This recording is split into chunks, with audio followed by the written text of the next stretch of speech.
Hello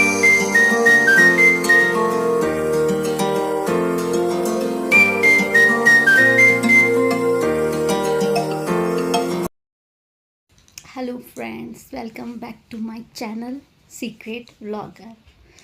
thanks आपके support के लिए। आपने मेरी वीडियोस देखी, उसे पसंद कर रहे हैं, उसके लिए बहुत बहुत आपका धन्यवाद। तो आज पता है, सुबह मैं व्लॉगिंग के बारे में सोच रही थी तो ऐसा लग रहा था जैसे मुझे किसी ऑफिस जाना है, किसी काम पे जाना है, कि मुझे भी अपना ये काम करना है। और जब मैं टॉपिक सोच रही थी तो मुझे कुछ समझ में नहीं आ रहा था कि आज मतलब टॉपिक इतने सारे हैं तो उसमें समझ में नहीं आ रहा था कि आज ब्लॉगिंग किस पे बनाई जाए। तब अचानक शादियों का सीज़न आ गया है, तो कहीं से बैंड वैंड की आवाज़ आने लगी, तो मुझे लगा चलो आज मैं इसी के बारे में बात करती हूँ।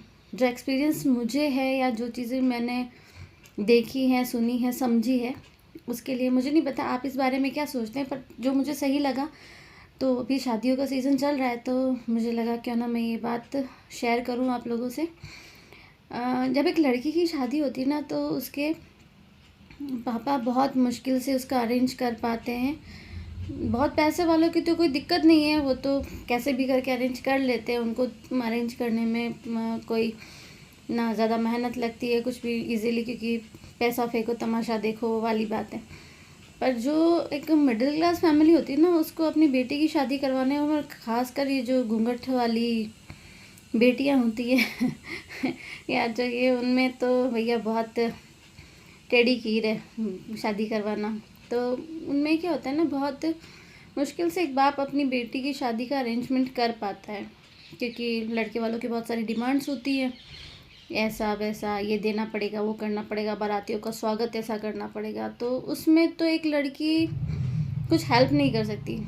सबसे बड़ी हेल्प तो उसको यही होती है कि वो अपने या तो इस काबिल बने कि उसको अपने पापा को इन सब चीज़ों को फेस नहीं करना पड़े, या फिर वो है ना अपने खर्चों में कटौती कर सकती है। क्योंकि आजकल मैंने देखा है ना, हर चीज़ पहले नहीं होता था, पर अब हर चीज़ दायचे की ले लो, कुछ भी ले लो, उस लड़की को जो भी सामान देना है ना, तो वो लड़की की पसंद का ही दिया जाता है। अच्छी बात है दिया जाए, पर जहाँ तक मैंने समझा है कि आजकल जब शादी होती है, शादी में लड़का ऑब्वियसली जॉब करता है, बिजनेस में, तो जो भी बिजनेस में होता है तो कोई दिक्कत नहीं है, वो अपने घर पे रहते। लेकिन जैसे जॉब वाले लोग हैं तो वो लोग क्या ना, जॉब के सिलसिले में उनको चेंज करना पड़ता है, वो अपने घर पे नहीं रह सकते। तो इसलिए जो वो महंगा फर्नीचर्स वगैरह खरीदती है ना, तो वो उनके किसी काम का नहीं होता, क्योंकि उनको जाना होता है, अपने ससुराल जाती है तो बाहर त्योहार जाते हैं तो 2 दिन 4 दिन के लिए, फिर वो क्या फर्नीचर पड़ा पड़ा सड़ता है। ठीक है, क्योंकि चीज़ को आप यूज़ नहीं करोगे तो वो ख़राब ही होगी। और फिर जब वो कहीं दूसरी जगह जहाँ जाते हैं तो उन लोगों को नया फर्नीचर, पूरा सेटअप नया करना पड़ता है।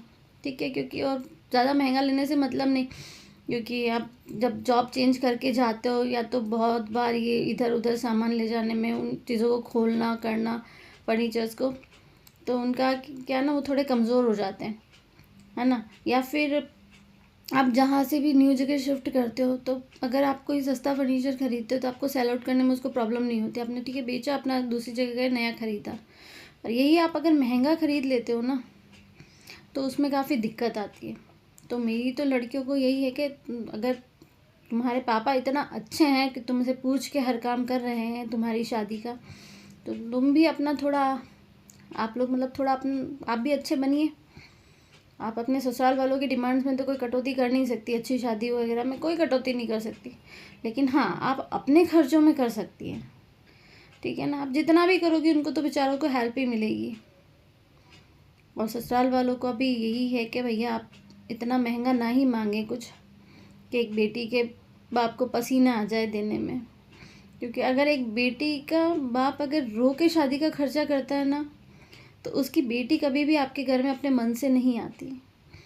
वो जब भी आपके घर में आती है ना, तो उसको हर चीज़ में, हर सामान में, आपकी जिन चीज़ों में खुशी होती है, यार इसके पापा ने तो ये इतना महंगा दे दिया, वो हमने बोला वैसा उसको करना पड़ा, पर उसकी पता है उन सब चीज़ों में उसका दुख होता है। उसको हर वो चीज़ देख के अपने पापा की सिचुएशन याद आती है कि उसने, है ना, ये जो सब चीज़ें देख के आप लोग खुश हो रहे हो ना, समाज को, दुनिया को, लोगों को बता के, उन सब चीज़ों के लिए उसके पापा ने, उसके फादर ने कितना स्ट्रगल किया, उसको कितना दुखी होना पड़ा है। उसका बहुत से लोगों को तो अपनी ज़मीन तक बेचनी पड़ जाती है।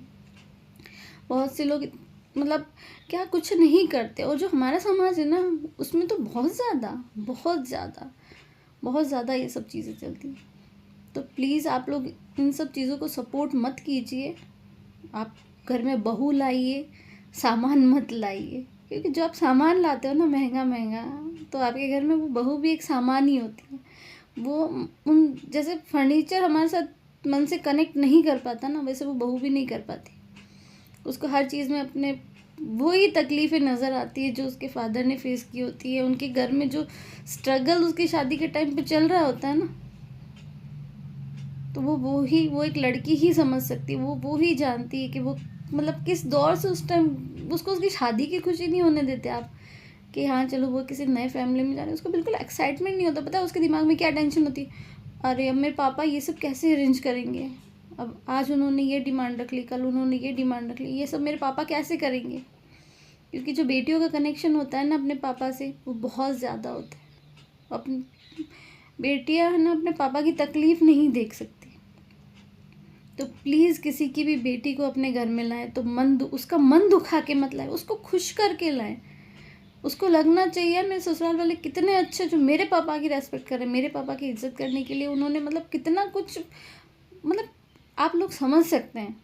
आपके घर में भी बेटी है, आप उसको पूछिए कि जब तेरे ससुराल में वाले मुझे परेशान करेंगे तुझे कैसा लगेगा? क्या तू उनकी इज्जत कर पाएगी? नहीं ना।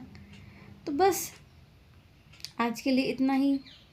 अगर आपको मेरा ब्लॉग पसंद आए प्लीज़ लाइक कीजिए, सब्सक्राइब कीजिए, फॉलो कीजिए और शेयर कीजिए। Thanks for watching. Please like कीजिए।